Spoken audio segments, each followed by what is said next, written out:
Hi my dear students, how are you? आशा करते हैं अच्छे हैं। आज आप लोगों के लिए लाया हूँ एक बहुत ही इम्पोर्टेंट वीडियो क्लास 10 मैथ्स का चैप्टर नंबर 4 क्वाड्रेटिक इक्वेशन में से। क्वाड्रेटिक इक्वेशन के बारे में आज सारा कंसेप्ट आप लोगों को क्लियर करा दूंगा। जो स्टूडेंट बोर्ड एग्जाम के लिए सेबा या सीबीएसई जो भी स्टूडेंट क्लास 10 का है एग्जाम के लिए प्रिपेयर हो रहा है, उन लोगों के लिए बहुत ही इंपॉर्टेंट वीडियो है। जो स्टूडेंट को अभी तक क्वाड्रेटिक इक्वेशन का कंसेप्ट क्लियर नहीं हुआ है, उन लोगों के लिए और ज्यादा जरूरी वीडियो है। इस वीडियो में आप लोगों को क्वाड्रेटिक इक्वेशन के कंसेप्ट के बारे में सारा कुछ सिखा दूंगा। इसमें क्या क्या सिखाऊंगा आज?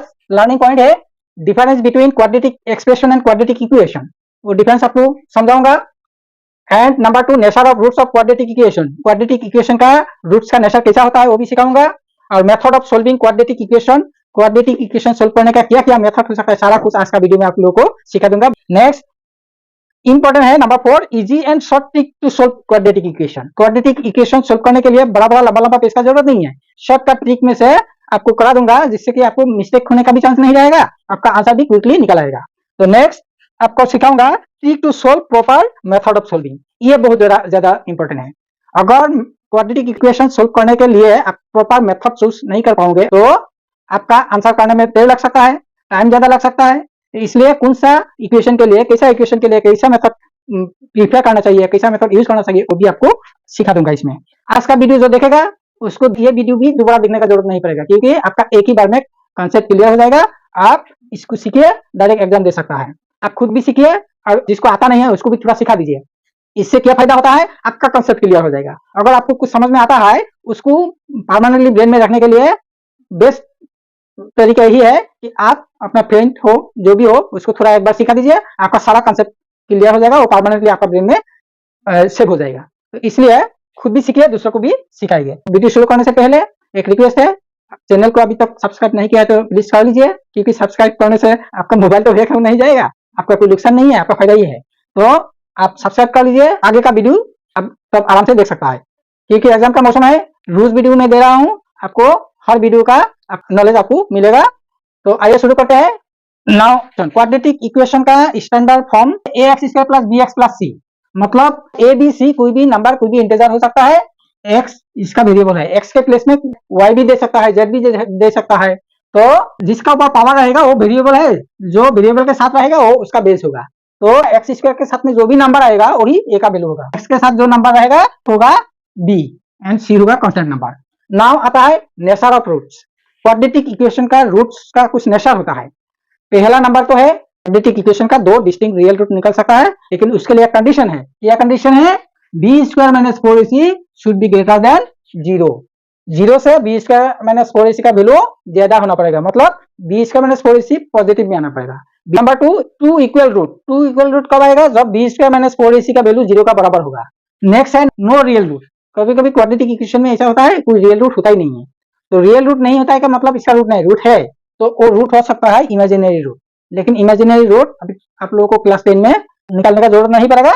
तो b² - 4ac का वैल्यू जब 0 से कम हो जाता है, यानी कि निगेटिव में आता है, तो इसका कोई रियल रूट रहता नहीं है। नेक्स्ट आता है मेथड ऑफ सोल्विंग। सोल्व करने का 3 मेथड होता है। पहला तो है फैक्टराइजेशन मेथड, सेकंड मेथड है completing square, a + b whole square and a - b whole square, यही दो फॉर्मूला है कंप्लीट स्क्वायर में आता है। तो जो equation a + b whole square या a - b whole square formula apply करके उसका सॉल्यूशन निकलता है, तब उसको बोला जाता है completing square method. By using completing square method we can find out roots of quadratic equation. Number 3 है quadratic formula. By using quadratic formula you can also find out roots of the quadratic equation. This formula is -b + √b² - 4ac divided by 2ac। ये formula से भी निकल सकता है x = -b/2a, लेकिन इसके लिए एक कंडीशन क्या है? b² - 4ac 0 होना पड़ेगा। मतलब अगर इसका वैल्यू 0 हो जाएगा तो इसको लिखने का कोई मतलब ही नहीं है, तो मतलब बचेगा कितना? -b/2a। इसमें दोनों रूट बराबर होगा। अभी आप लोगों को कैसे क्वाड्रेटिक इक्वेशन सोल्व करता है, तीनों मेथड सिखाऊंगा, और तीनों मेथड जो भी मेथड आप यूज करेंगे आंसर एक ही निकलेगा। तो आइए शुरू करते हैं। फैक्टराइजेशन मेथड में कैसे सोल्व करना चाहिए, एग्जांपल ले लिया है यहाँ। अब इसको अच्छे से समझ लीजिए, बाकी आप खुद आराम से कर पाएंगे। पहले आपको क्या करना है, ये जो कांस्टेंट नंबर है इसके साथ ये x² का जो बेस है अगर है तो उसके साथ मल्टीप्लाई कर दीजिए, तो 6 2 कितना होगा? 12 होगा। ये 12 को फैक्टराइज करना है, इसी को बोलता है फैक्टराइजेशन मेथड। 12 को फैक्टराइज करके क्या क्या निकलेगा, अगर 2 से करेंगे तो 6 होगा, अगर फिर 2 से करेंगे तो 3 होगा। ये फैक्टर को दो पार्ट में, दो फैक्टर में डिवाइड करना है और दोनों फैक्टर को प्लस या माइनस करके ये x का बेस जो है वो निकलना है। तो ये x का बेस यह क्या है, कुछ नहीं है, मतलब 1 है। तो मतलब ये फैक्टर को क्या करना पड़ेगा, ये दोनों को एक साथ ले लीजिए 4, ये 3, तो 4 - 3 क्या होता है, 1 होता है।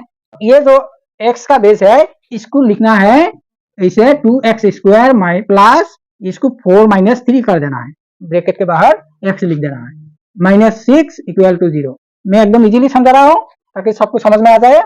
तो नेक्स्ट इसको कीजिए 2x², इसको x के साथ दोनों को मल्टीप्लाई कीजिए, x के साथ इसको कीजिए 4x, फिर x के साथ इसको भी कीजिए, क्या होगा -3x, -6 = 0। 4 है ना, दो दो करके पेयर करके कॉमन ले लो, ये दोनों में से क्या कॉमन आएगा, 2 कॉमन आएगा, और इसमें भी x² है, इसमें x 1 है, तो मिनिमम कितना है, मिनिमम 1x है, तो x कॉमन आएगा।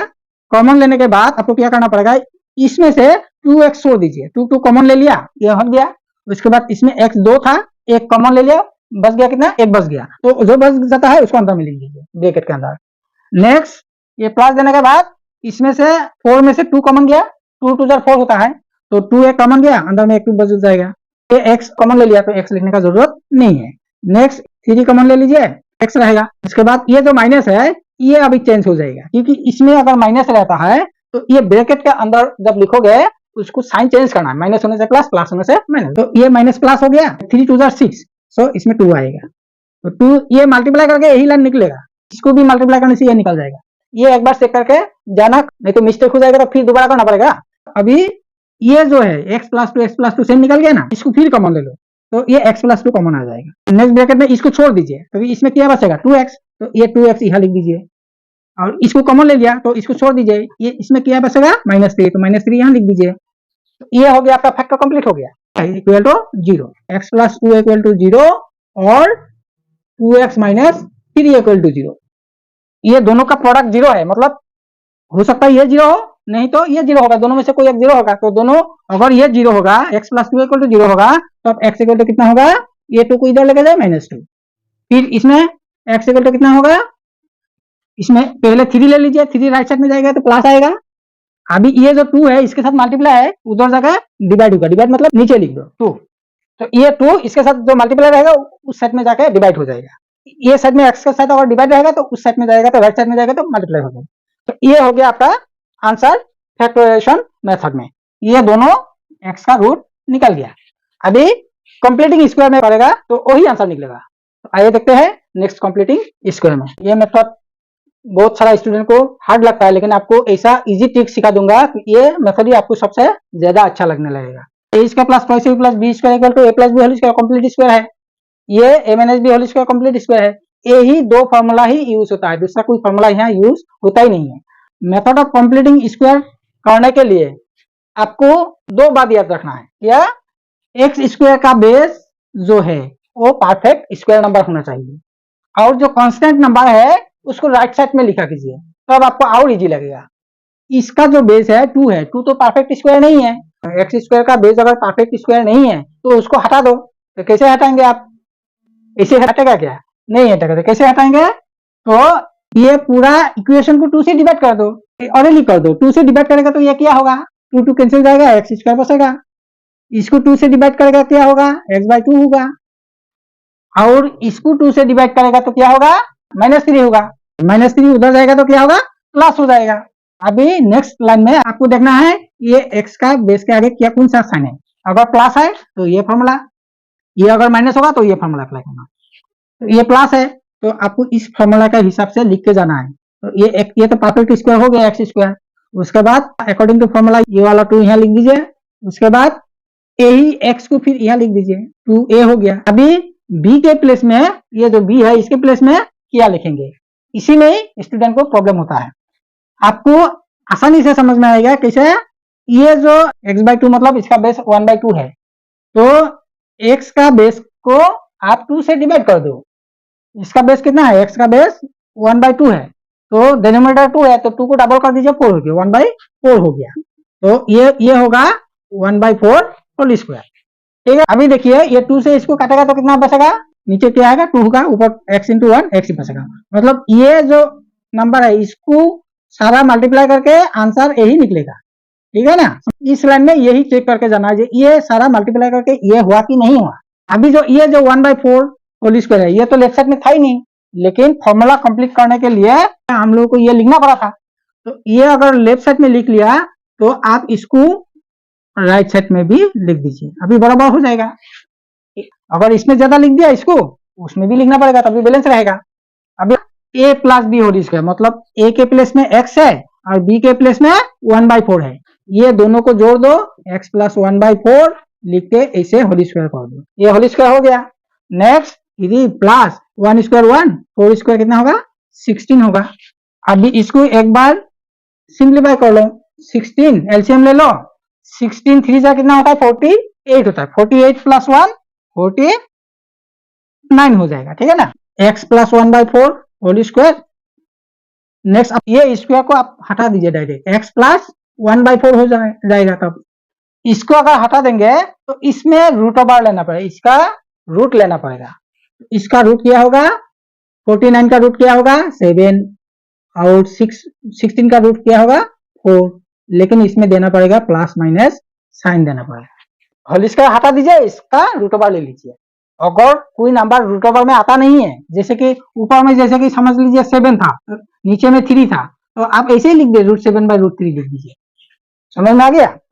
x इक्वल टू होगा प्लस 1/4 को राइट साइड में के ले जाइए, -1/4 ये प्लस माइनस को बीच में रखिए 7/4, 4 एलसीएम लेने से -1 प्लस माइनस 7, इसका वैल्यू कितना होगा, इसको प्लस करने से क्या होगा 6/4 और x इक्वल टू -8/4, इसको 4 से कितना टाइम्स आएगा 2 टाइम्स, तो इसका आंसर आएगा 2 -2 और इसका 2 से कैंसिल कर दीजिए, 2 2 जार 4 2 3 जार 6, तो ये होगा आपका 3/2।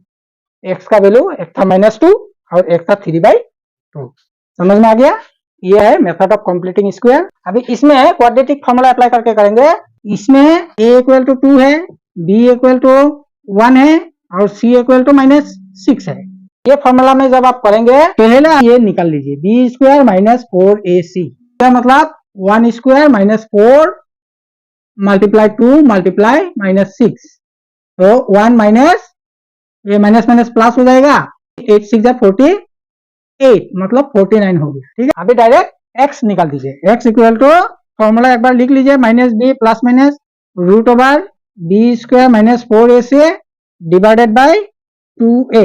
ये अगर 0 निकलेगा तब आप ये फॉर्मूला अप्लाई कीजिए, तो ये पॉजिटिव में आ गया, मतलब इसका 2 डिस्टिंक्ट रियल रूट है, जैसे कि ये डिस्टिंक्ट रियल रूट है। इसका क्वेश्चन भी आ सकता है, short question, which of the following equation has 2 distinct root, तब आपको b स्क्वायर -4ac निकाल के देखना पड़ेगा। अगर ये प्लस में निकलता है तो it has 2 distinct real root, अगर माइनस में निकलता है तो इमेजिनरी रूट और नो रियल रूट, अगर 0 का बराबर निकलता है तो 2 इक्वल रूट, ऐसे शॉर्ट क्वेश्चन में आता है। इसमें अभी जस्ट वैल्यू पुट कर दीजिए, अभी 2 के साथ इसको मल्टीप्लाई कीजिए, 2 × 2 4 हो गया, माइनस b के प्लेस में क्या था 1 था, तो -1 plus minus √b square -4ac, b square -4ac अभी निकालने का जरूरत नहीं, इसका वैल्यू निकाल के रखा हुआ है कितना 49, तो डायरेक्ट 49 लिख दीजिए।